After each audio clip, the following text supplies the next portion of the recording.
Welcome to The Explainer. Today, we're cutting straight through the marketing hype and diving headfirst into the hard data from the Peptide Proof Report.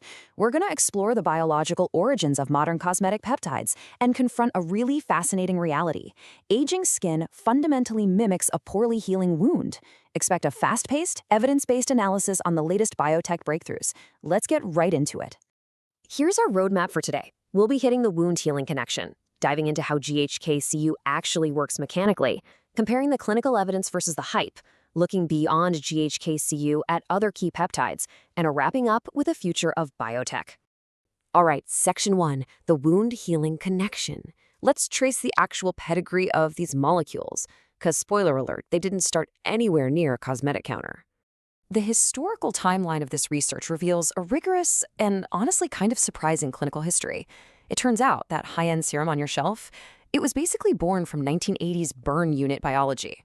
The whole thing started entirely by accident back in 1973 when GHK kept liver cells alive in culture. Fast forward to 1988, and applying the copper-bound version to experimental rat wounds drastically accelerated tissue repair. By '89, EGF was revolutionizing burn units, definitively proving that topical peptides do in fact work. But amazingly, it took all the way until 2002 for the cosmetic industry to finally run clinical trials on photoaged skin.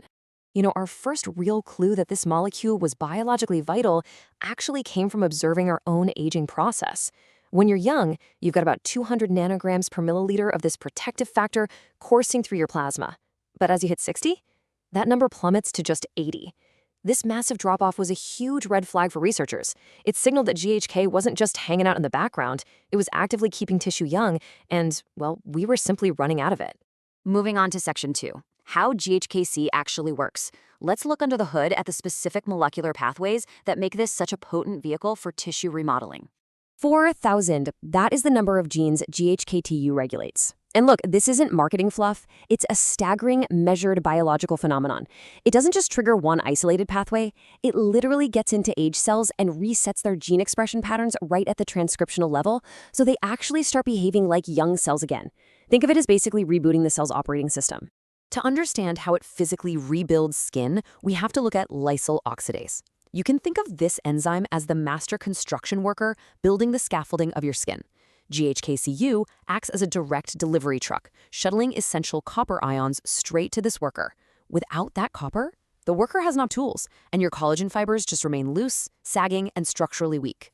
But beyond just building scaffolding, this peptide is an absolute master defender. By upregulating superoxide dismutase, which is your body's primary antioxidant enzyme, it actively blocks oxidative damage. Just one single GHKCU molecule can neutralize multiple free radicals before it degrades. This effectively shuts down inflammaging, that chronic low-grade inflammation, and shifts the skin out of a state of decay right back into a state of active regeneration. And the regenerative program goes even deeper than that. By increasing P63 activity, GHKCU supports a really robust pool of stem cells in the skin. So we're not just getting a temporary plumping effect here, we are orchestrating a comprehensive, long-term renewal of the epidermis from the bottom up.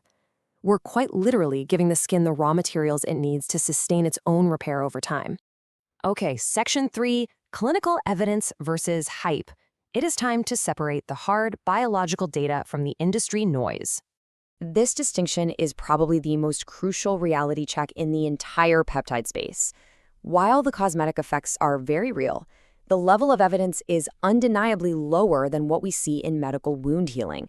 Medical studies are using massive concentrations, around 10 milligrams per milliliter in strict double-blind controlled trials. Cosmetic studies, on the other hand, definitely show real effects like increased collagen density, but they rely on much smaller subject pools, open-label designs, and drastically lower concentrations, usually just 2 to 5%. So context absolutely matters here. Which brings us to the million-dollar formulation question, right? Does it actually reach the dermis? Because GHKCU degrades in a matter of hours in standard aqueous solutions, the honest answer is that your product requires sophisticated lyophilization or liposomal encapsulation. If you're buying a GHKCU product premixed in a simple, water-based serum, the odds of intact peptides ever reaching your fibroblasts are critically low. In this space, stabilization isn't just a nice-to-have bonus, it is absolutely everything. Section 4, Beyond GHKCU. Because GHKCU definitely isn't an anomaly, let's look at a few other major skincare molecules that emerged straight out of the injury repair pipeline. When we zoom out and look at the wider landscape, a very clear pattern emerges. The most evidence-backed anti-aging peptides are really just hijacking the exact same repair pathways that evolution perfected over millions of years.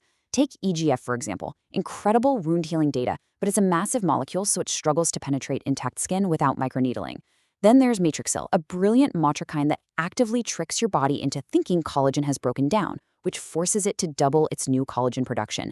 Defensins use your innate immune system to tighten skin, and thymosin beta-4 is showing massive potential in getting cells to actively migrate exactly to where they're needed. So if you want to translate all this biology into actual results, follow these evidence-based rules of engagement to maximize your investment. Number 1, always look for peptides with a real wound-healing pedigree. 2, demand encapsulated or lyophilized formulas. 3, be patient. Biology takes 8 to 12 weeks. There are no shortcuts. 4, never layer GHKCU with strong acids, because a low pH will strip the copper ion right off, leaving you with useless free copper. And finally, remember these perform best on mature skin. Just like a wound bed, they thrive when there's actual repair work to do. Section 5, the future of peptide biotech. Looking ahead to 2026, the trajectory is crystal clear. The next generation of aesthetic skincare is going to be practically indistinguishable from advanced wound-healing medicine. Consider the latest self-assembling peptide hydrogels. They were originally developed to close surgical wounds, but they're now being actively tested as physical templates for cosmetic collagen. You apply these short peptides, and these spontaneously assemble into a microscopic nanofiber scaffold right on your face. Your native cells then migrate into it and slowly replace that temporary scaffold with your own natural tissue. It is, quite literally, an architectural rebuild of the skin from the inside out. Insane, right? Of course, none of this matters if it can't get past the skin's outer barrier. The stratum corneum is basically the strictest bouncer at the club. But transdermal tech, like microneedle patches and ionic liquids, is aiming to solve this once and for all. Adapting these advanced drug delivery mechanisms means large molecular peptides that used to just sit uselessly on the skin's surface will soon pass through effectively, completely bypassing the barrier function problem. Anyone promising visible results in 7 days is selling hope, not biology. This quote perfectly encapsulates our clinical reality. True tissue remodeling, just like healing a deep cut, fundamentally requires months, not days. Synthesizing new collagen, cross-linking elastin, and accumulating glycosaminoglycans is a complex biological cascade.